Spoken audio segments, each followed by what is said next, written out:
And father जो modern Olympic के माने जाते हैं वो है बैरोन पेरे दे क्यूबर्टन। ओलंपिक फ्लैग के बारे में बता रखा है कि ना इसमें क्या होता है, व्हाइट कलर का बैकग्राउंड होता है और उसके ऊपर जो है 5 इंटरलिंक्ड रिंग्स जो है वो बनी हुई होती हैं। So hey guys, welcome back to Shalini Academics. मेरा नाम शालिनी वर्मा है और मैं लौट आई हूँ एक और इंटरेस्टिंग वीडियो लेके। सो गाइस, हम बात कर रहे हैं फिजिकल एजुकेशन की और हम वन शॉट वीडियोस में फिजिकल एजुकेशन के चैप्टर्स को कवर कर रहे हैं, राइट। और ये सारी की सारी वीडियोस जो हैं वो 2025 और 26 को ध्यान में रख के बनाई गई हैं, जिसमें आपको फुल कंटेंट मिलेगा और आपके एग्जाम में काफी ज्यादा हेल्प होने वाली है। तो आज जो हम चैप्टर कवर करने वाले हैं वो करने वाले हैं यूनिट 2, जिसका नाम है Olympic value education, class 11th physical education. उसी के साथ साथ इस पूरी सीरीज का नाम जो है वो मैंने सफल सीरीज लिखा है, ताकि आप सफल होके बहुत ही अच्छे नंबर लाएं। तो चलिए शुरू करते हैं।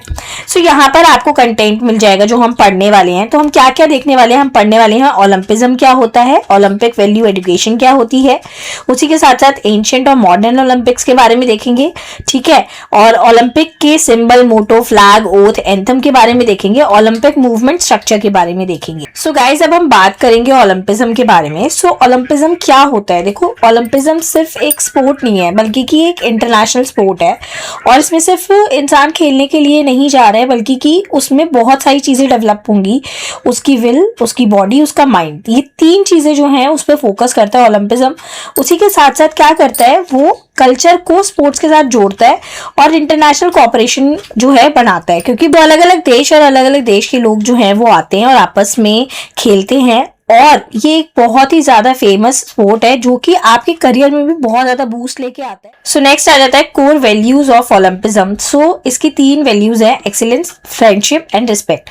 तो एक्सीलेंस का मतलब क्या होता है कि आपने जो है अपना 100% देना है, ठीक है। चाहे वो आपकी रियल लाइफ हो, चाहे वो स्पोर्ट्स वाली लाइफ हो, आपने अपना 100% ही देना है, आपने गिव योर बेस्ट, ठीक है। आप जितना बेहतर कर सकते हैं वो करिए। And don't compare your self with the others, और अपने आप को दूसरों से कंपेयर मत करो। तो ये मतलब होता है एक्सीलेंस का। तो नेक्स्ट आ जाता है फ्रेंडशिप। तो फ्रेंडशिप में क्या होता है, जब आपस में स्पोर्ट पर्सन जो है वो खेल रहे होते हैं तो वो जो है फ्रेंड्स बन जाते हैं, ठीक है।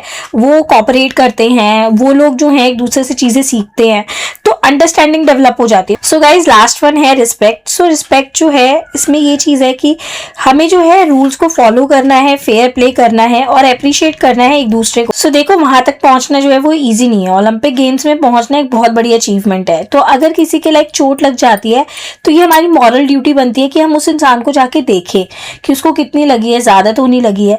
सो गाइज, ओलंपिज्म में ये तीनों वैल्यूज जो हैं वो डेवलप हो जाती हैं, excellence, friendship and respect. So guys, Olympic value education के क्या क्या जो है इंपॉर्टेंट चीजें हैं वो देख लेते हैं। पहली चीज तो ये कि आपने जॉय ऑफ एफर्ट, यानी कि मस्ती से जो है खेलना है, बिल्कुल स्ट्रेस लेके नहीं खेलना है, फेयर प्ले करना है, चीटिंग नहीं करनी है आपने, रिस्पेक्ट करनी है आपने, ठीक है। एक्सीलेंस मीन्स कि आपने अपना 100% देना है और उसी के साथ साथ आपने बैलेंस करना है अपनी बॉडी, अपनी विल, अपने माइंड को।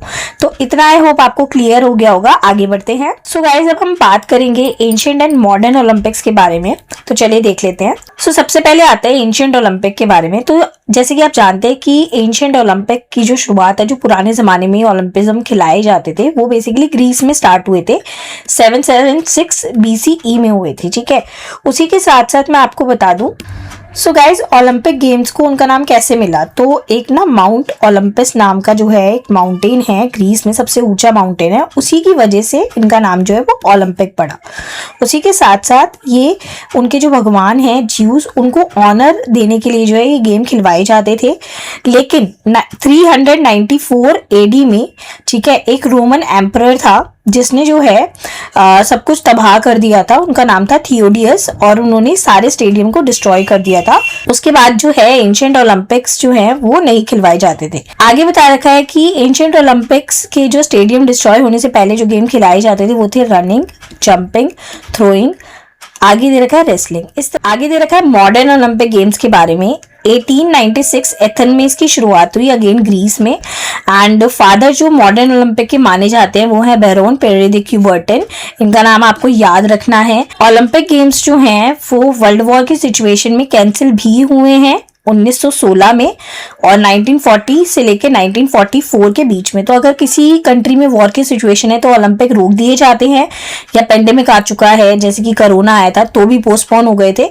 ठीक है, आगे जो दे रखा है पेरिस और न्यूयॉर्क में जो है स्केड्यूल सेट है 2024 एंड 2028 में। ये दो जो आपकी कंट्रीज दिख रही हैं यहाँ पर कंडक्ट कराए जाएंगे। तो गाइज अब हम ना इन दोनों के बीच में डिफरेंस देख लेते हैं जो कि आपके एग्जाम में लिखने में काफी ज्यादा हेल्प करेगा, एंशिएंट ओलंपिक और मॉडर्न ओलंपिक के बीच में। तो बेसिकली पुराने जमाने में जो ओलंपिक्स खिलवाए जाते थे वो सिर्फ ग्रीस में ही होते थे, जबकि मॉडर्न ओलंपिक में जो है वो वर्ल्ड की अलग अलग सिटीज में होते हैं, अलग अलग कंट्रीज में होते हैं। ठीक है, उसी के साथ साथ जो है सिर्फ ग्रीक इंसान जो कि मेल होगा और डिसेबल नहीं होना चाहिए, वुमन नहीं होनी चाहिए, वही खेल सकते हैं। जबकि मॉडर्न ओलंपिक में हर एक इंसान जो है वो पार्टिसिपेट कर सकता है, चाहे वो लड़की हो लड़का हो, चाहे वो स्पेशली एबल्ड इंसान हो, हर कोई पार्टिसिपेट कर सकता है। उसी के साथ साथ ये ज्यूज को ऑनर देने के लिए खिलवाए जाते थे, जबकि आजकल जो स्पोर्ट्स है वो पीसफुल और बेटर वर्ल्ड के लिए खिलवाए जाते हैं। उस समय जो ओलंपिक्स है वो 5 दिन के होते थे, जबकि अब जो है वो 16 डेज के होते हैं। 4 साल में एक बार जो है ओलंपिक्स खिलवाए जाते हैं। सो गाइज आगे का जो हमारा टॉपिक है वो है Olympic symbol and mottos. So guys Olympic का मोटो है CTS, LTS, 40S कम्युनिटर। सो बेसिकली CTS का मतलब क्या होता है फास्टर, LTS का मतलब क्या होता है हायर, 40S का मतलब होता है स्ट्रॉन्गर एंड कम्युनिटर का मतलब होता है टुगेदर। तो इसका जो मीनिंग है और जो उसका एग्जैक्ट मीनिंग है आपको दोनों पता होनी चाहिए, बिकॉज MCQ में पूछे जाते हैं। सो रिंग्स की अगर मैं बात करूं तो 5 रिंग होती हैं, जैसे कि आपको अभी अपनी स्क्रीन पे दिख जाएगी, और वो पांचों की पांचों रिंग जो है वो इंटरलिंक्ड होती है, बेसिकली एक दूसरे से कनेक्टेड होती हैं। Blue, yellow, black, green and red colour की होती हैं। उसी के साथ साथ ये अलग अलग कंटिनेंट को रिप्रेजेंट करती हैं। सो कंटिनेंट की अगर हम बात करें, America, Africa, Asia, Australia, Europe, इन सबको ही रिप्रेजेंट करती हैं। ओलंपिक फ्लैग के बारे में बता रखा है कि ना इसमें क्या होता है, व्हाइट कलर का बैकग्राउंड होता है और उसके ऊपर जो है 5 इंटरलिंक्ड रिंग्स जो है वो बनी हुई होती हैं, जो कि पीस और यूनिटी को दिखा रही होती हैं। ओलंपिक फ्लेम के बारे में बता रखा है, सिंबल ऑफ प्योरिटी के लिए जानी जाती है। जिस भी देश में लास्ट टाइम ओलंपिक होते हैं वहां से ही जला के उस देश तक लेके जाते हैं जहां पर होने वाले हैं। तो ये बहुत ही प्योर फॉर्म जो है वो मानी जाती है। मैस्कॉट का मतलब होता है ये कल्चरल आइडेंटिटी बताता है होस्ट कंट्री का, जिस देश में ओलंपिक्स जो है वो कंडक्ट कराए जा रहे हैं उसके बारे में, उनके कल्चर के बारे में बताया जाता है। सो गाइज अब हम नेक्स्ट टॉपिक की तरफ मूव करते हैं जिसमें हम सारी कमिटीज को कवर अप करेंगे। तो पहला जो है वो है इंटरनेशनल ओलंपिक कमेटी, जिसको IOC के नाम से जानते हैं।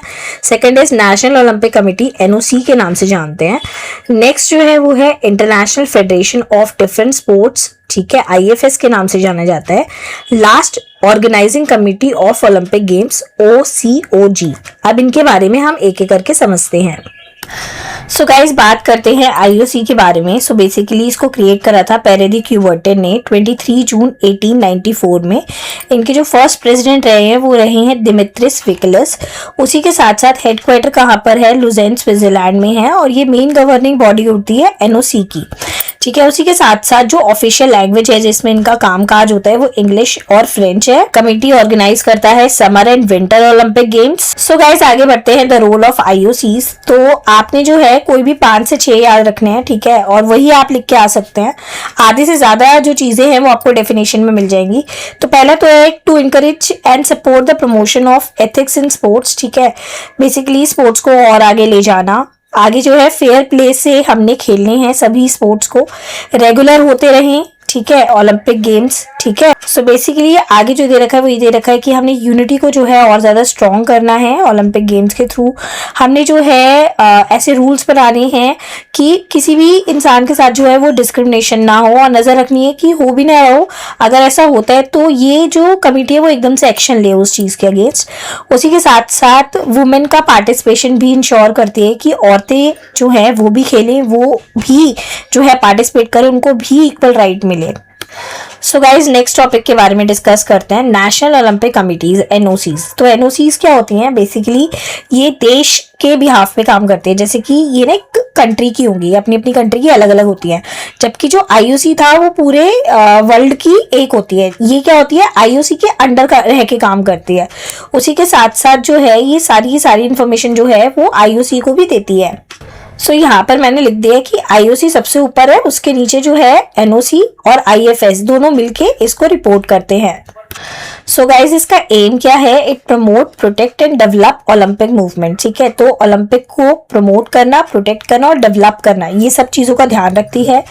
उसी के साथ साथ ये ट्रेनिंग देती है जितने भी स्पोर्ट्स के लोग होते हैं उनको। ठीक है, कैसे ट्रेनिंग देगी, उनको कोचेस प्रोवाइड करेगी। ठीक है, उनके लिए जो भी एसेंशियल चीज़ें हैं उनको वो अवेलेबल कराएगी। 206 एनओसीज जो हैं 2020 तक जो हैं वो काम कर रही हैं इन सब चीज़ों पे। सो गाइज नेक्स्ट आ जाता है इंटरनेशनल ओलंपिक एसोसिएशन IOA। इसको जो बनाया गया था वो 1927 में बनाया गया था। सर तारोजी टाटा जो है वो उसके पहले प्रेसिडेंट थे। इसका जो आपका हेड ऑफिस से है वो न्यू दिल्ली में है। सो गाइज IOA के क्या क्या फंक्शंस हैं वो देख लेते हैं। पहली चीज़ यही है कि भाई प्रमोट एंड इनकरेज करना फिजिकल, मॉरल और कल्चरल वैल्यूज़।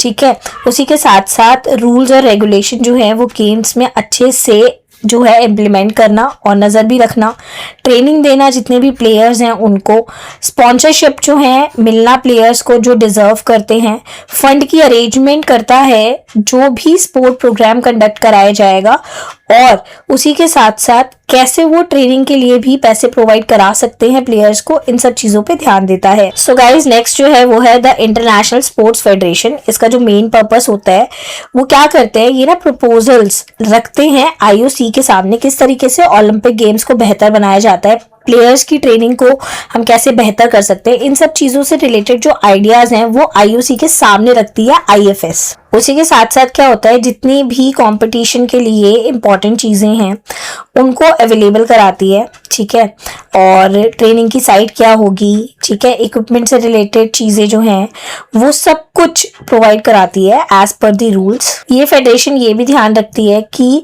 ज़्यादा से ज़्यादा जो स्पोर्ट्स है वो ओलंपिक गेम्स में इंक्लूड हो। आगे दे रखा है जो फाइनल डिसीजन है कि कंपटीशन कब होंगे, ठीक है, डेली टाइम टेबल क्या होगा, ये IOC एग्जीक्यूटिव बोर्ड्स को कौन बना के देती है, IFS। So this is it guys, ये चैप्टर कवर हो गया। आई होप आपकी लाइफ में कुछ वैल्यू ऐड हुई होगी और आपको ये चैप्टर समझ आया होगा। चैप्टर तो वैसे बहुत ही आसान है, अगर आप यहाँ से करके चाहते हैं तो आपका फुल कवर हो गया है।